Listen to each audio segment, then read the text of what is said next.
ang pasimula ng ebanghelyo ni Hesukristo ang anak ng Diyos. Ayon sa nasusulat na sa Isaías na propeta, narito, ipinaalala ko ang aking sugo sa inyong unahan na naghahanda ng inyong daang.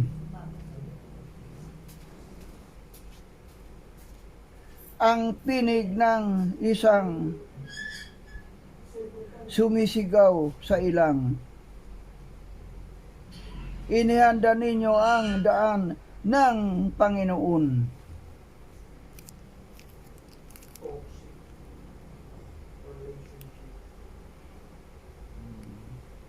Tuwirin ninyo ang kanyang mga landas. Si Juan na taga bautismo ay dumating sa ilan at pinangaral ang bautismo sa pagsisisi sa pagpapatawad ng mga kasalanan. Pumunta sa kanya ang mga tao mula sa buong lupain ng Juda at lahat ng mga taga Jerusalem ay sila'y binautismuhan niya sa ilog ng Jordan na nagpahayag ng kanilang mga kasalanan.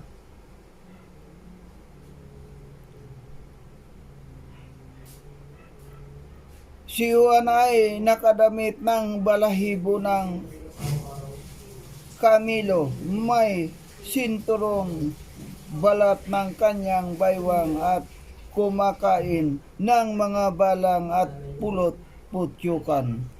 At siya'y nangaral na nagsasabi, dumarating na kasunod ko ang higit na makapangyarihan kay sa akin. Hindi ako karapat-dapat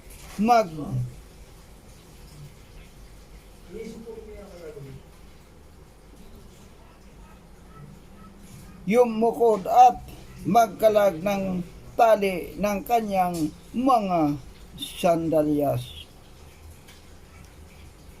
Binautismuhan ko kayo sa tubig, ngunit kayo ay babautismuhan niya sa Espiritu Santo. Nang mga araw na iyon ay nanggaling si Jesus sa Nazaret, Galilea, at siya ay binautismo ni Juan sa Jordan. Pagkaahon niya sa tubig, nakita ang niyang biglang nabuksan ang kalangitan at ang Espiritu na bumababa sa kanya tulad ng isang kalapati, at may isang tinig na nagmumula sa langit, ikaw ang minamahal kong anak, sa iyo ako lubos na nalulugod. At agad siyang dinala ng Espiritu sa ilang. Siya ay nasa ilang 40 araw at pinukso siya ni Satanas. Kasama niya as ang mababangis na hayop at pinaglingkuran siya ng mga anghel.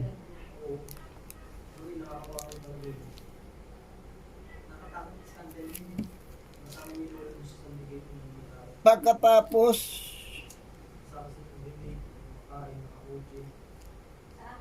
madakip ni Juan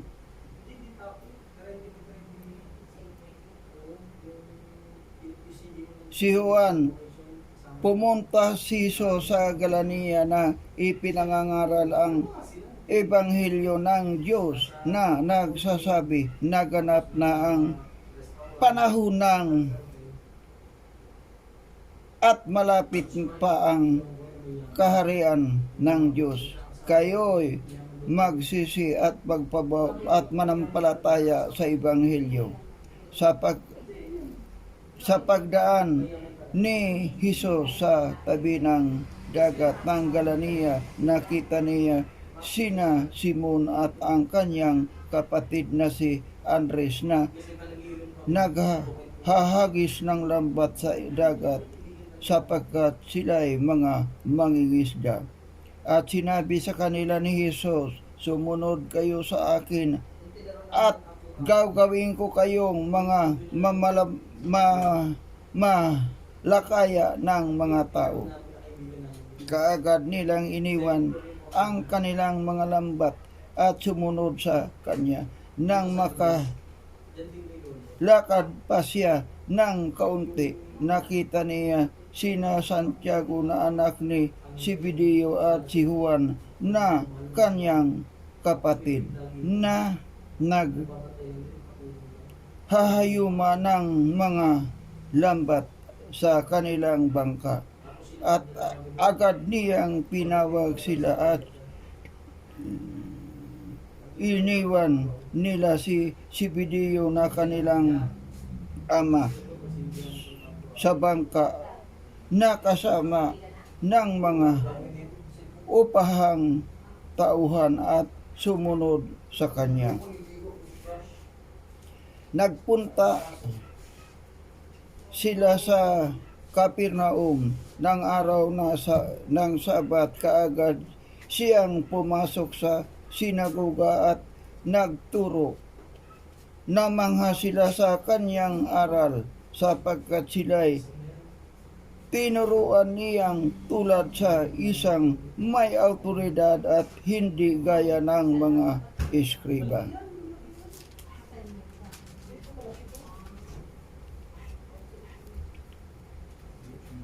At bigla lamang sa kanilang sinagoga ay may isang tao na may masamang espiritu at siya'y sumigaw na nagsabi, anong pakialam mo sa amin, Jesus, na taga Nazaret na naparito ka ba upang kami puksain? Alam ko kung sino ka, ang banal ng Diyos. Sinaway siya ni Jesus na nagsasabi, tumahimik ka at lumabas ka sa kanya. Nang kanyang mangisay siya, ang masasamang espiritu ay sumigaw ng malakas na tinig at lumabas sa tao. Silang lahat ay namangha at nagtanungan sila sa isa't isa na sinasabi, ano ito? Isang bagong aral. May kapangyarihan siyang mag-utos, maging sa masasamang espiritu. Siya ay kanilang sinusunod. Agad na kumalat ang balita tungkol sa kanya sa buong palibot ng lupay ng Galilea. Pagkalabas sa sinagoga, pumasok sila sa bahay ni Simon at ni Andres kasama sina Santiago at Juan, at ang binang babae ni Simon ay nakahiga na kanilang nilalagnat, at agad nilang sinabi kay Jesus ang tungkol sa kanya. Lumapit siya at hinawakan ang babae sa kanya sa hanay at siya'y ibinangon. Nawala ang kanyang lagnat at siya'y naglingkod sa kanila. Pagkatapos ng gabi, paglubog ng araw, kanilang dinala sa kanya ang lahat ng mga may sakit at ang mga inaalihan ng mga demonyo. Ang buong lungsod ay nagkatipon sa may pintuan at nagpagaling siya ng marami. Iba-ibang may karamdaman. Nagpalaya siya ng maraming demonyo. Hindi niya pinahintulutan nga magsalita ang mga demonyo sapagkat siya ay kilala nila.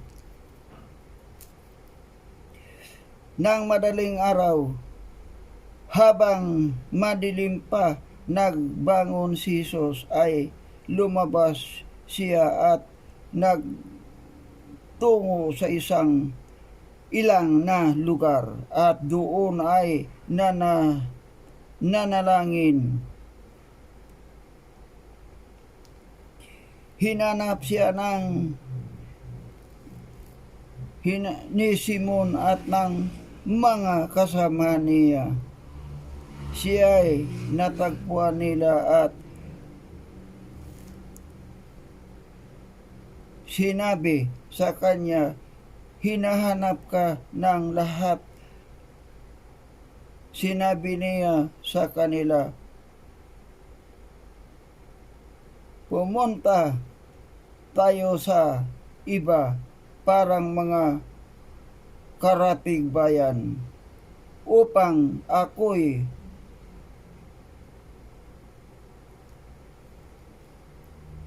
mangaral din upang din ako mangaral din naman doon sapagkat dahil dito ako'y naparito at nagpunta siya sa buong Galania na nangangaral sa kanilang mga sinagoga at magpalayas ng mga demonyo. Lumapit sa kanya ang isang kitungin na nakausap at nakaluhod na nagsasabi, kung gusto mo, maari mo akong linisin. Dahil sa awa iinunat ni Jesus ang kanyang kamay, hinipo ang kitungin at sinabi sa kanya, gusto mo bang gumaling o gusto mo bang malinis ka? At kaagad na nawala ang kanyang kitong at siya ay naging malinis. Pagkatapos na mahigpit niyang binalaan, kaagad niya itong pinaalis. Sinabi niya sa kanya, tiyakin mong wala kang nasasabihin kanino man, kundi pumunta ka sa magpapakita sa pare at maghandog ka para sa pagkalinis sa inyo ayon sa ipinag-uutos.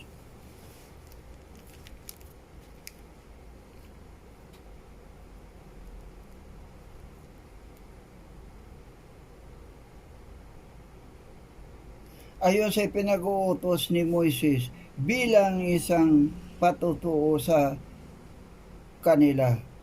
Ngunit siya ay umalis at nagsabi at nagsinungaling, nagresulta ng malaya tungkol dito at ikinalat ang balita, kaya hindi na hayaang makapasok si Jesus sa bayan, kundi nananatili siya sa mga ilan na lugar at pinupuntahan siya ng mga tao mula sa lahat ng panig. Kabanata 2. Nang siya ay magbalik sa Capernaum,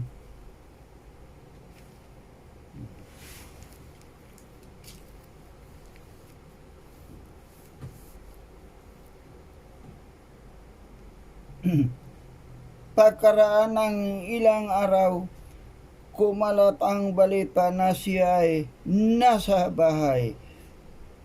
Maraming nagtipon kaya wala ng lugar kahit sa may pintuan at kanyang ipinangaral sa kanila ang salita. May mga taong dumating na may dala sa kanyang na isang lalaking lumpo na buhat ng apat. Nang hindi nila ito mailapit sa kanya dahil sa karamihan ng tao, kanilang tinanggal ang bubungan sa tapat ng kanyang kinaroroonan. Nang kanilang mabutas iyon, ibinaba nila ang higaan kinalalagyan ng lumpo. Nang makita ni Jesus ang kanilang pananampalataya, sinabi niya sa lumpo, "Anak, pinatawad na ang inyong mga kasalanan." May ilan sa mga iskriba na nakaupo roon na nagtatanong sa kanila, "Mga puso, bakit nagsasalita ng ganito ang taong ito? Siya'y lumapastangan. Sino ang makapagpapatawad ng mga kasalanan maliban sa Diyos?"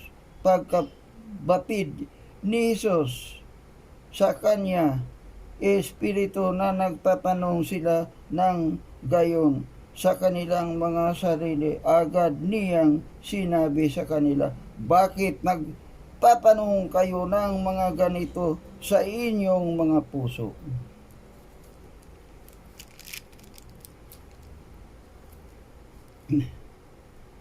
Alin ba ang mas madali, ang sabihin sa lumpo na pinatawad na ang inyong mga kasalanan, o ang sabihin, tumayo ka, damputin mo ang inyong higaan at lumakad ka? Ngunit upang malaman ninyo na ang anak ng tao ay may autoridad sa lupa na magpatawad ng mga kasalanan, sinabi niya sa lumpo, "Sinasabi ko sa iyo, humayo ka, damputin mo ang inyong higaan at umuwi ka." Tumayo nga siya, agad na dinampot ang higaan. Umalis sa harapan nilang lahat, anupat na mga silang lahat, at niluluhati nila ang Diyos na nagsasabi, "Kailan may hindi pa tayo nakakita ng ganito."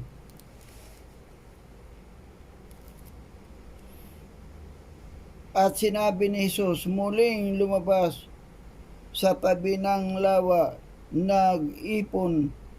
nagtipo ng paligid niya ang napakaraming tao at sila'y kanyang tinuruan. Habang siya ay naglalakad, nakita niya si Levi na anak ni Alpeo na nakaupo sa tanggapan ng buwis, at sinabi sa kanya, "Sumunod ka sa akin." Tumayo siya at sumunod sa kanya, at nang siya ay makaupo sa hapagkainan sa bahay ni Levi, maraming mga maniningil ng buwis at mga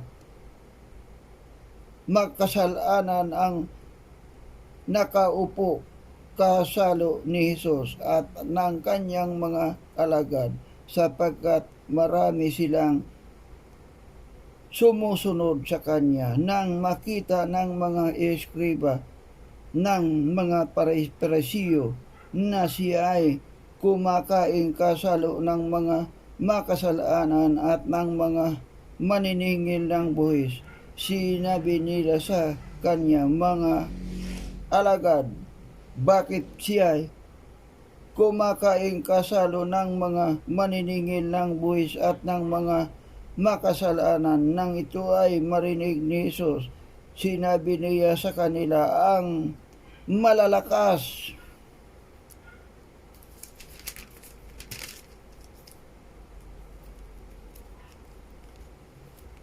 ang malakas ay hindi nangangailangan ng manggagamot, kundi ang mga may sakit. Hindi ako naparito upang tawagin ang mga matuwid, kundi ang mga masama, makasalanan.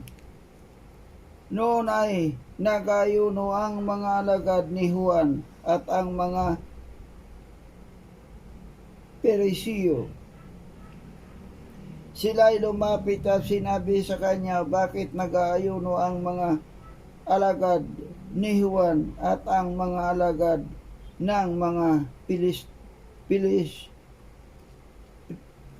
Perisiyo, ngunit hindi nag-ayuno ang inyong mga alagad? Sinabi sa kanila ni Jesus, maaari bang mag-ayuno ang mga abay sa kinakasal samantala ang lalaking ikakasal ay kasama pa nila? Habang kasama pa nila ang lalaking ikakasal, hindi sila maaaring mag-ayuno. Ngunit darating ang mga araw na kukunin sa kanila ang lalaking ikakasal, at kung magkagayoy, mag-aayuno sila sa araw na iyon. Walang nagtatagpi ng matibay na tila sa damit na luma. Kapag gayon, babatakin ng tinagpi ang bago mula sa luma at lalong lalaki ang punit. Walang naglalagay ng bagong alak sa lumang sisidlan balat. Kapag gayon, mapupunit ang alak ay papaputukin ng alak ang mga balat at matatapon ang alak na masisira ang mga sisidlang balat. Sa halip, ang bagong alak ay inilalagay sa mga bagong sisidlang balat.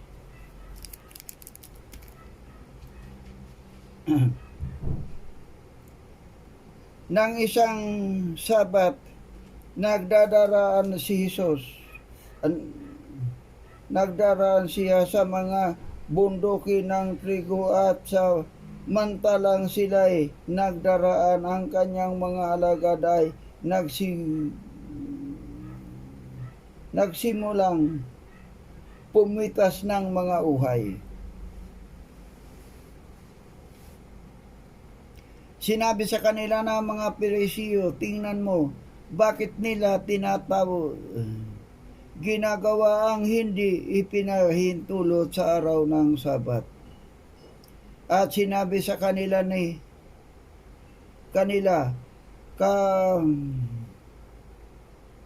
kasalanan ba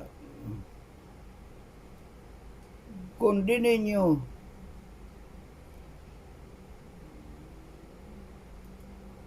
nabasa ang ginagawa ni David nang siya at ang kanyang mga kasamahan ay nagutom at nangailangan ng pagkain, kung paanong pumasok siya sa bahay ng Diyos noon si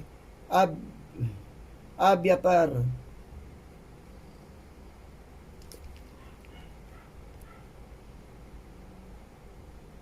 ang pinakapunong pare, at kumain siya ng tinapay ng panghandog na hindi ipinahintulot kainin maliban sa mga pare lamang, at binigyan pa niya ang kanyang mga tauhan. At sinabi niya sa kanila, ang Sabat ay sinasagawa para sa tao at hindi ang tao para sa Sabat. Kaya ang anak ng tao ay magiging Sabat.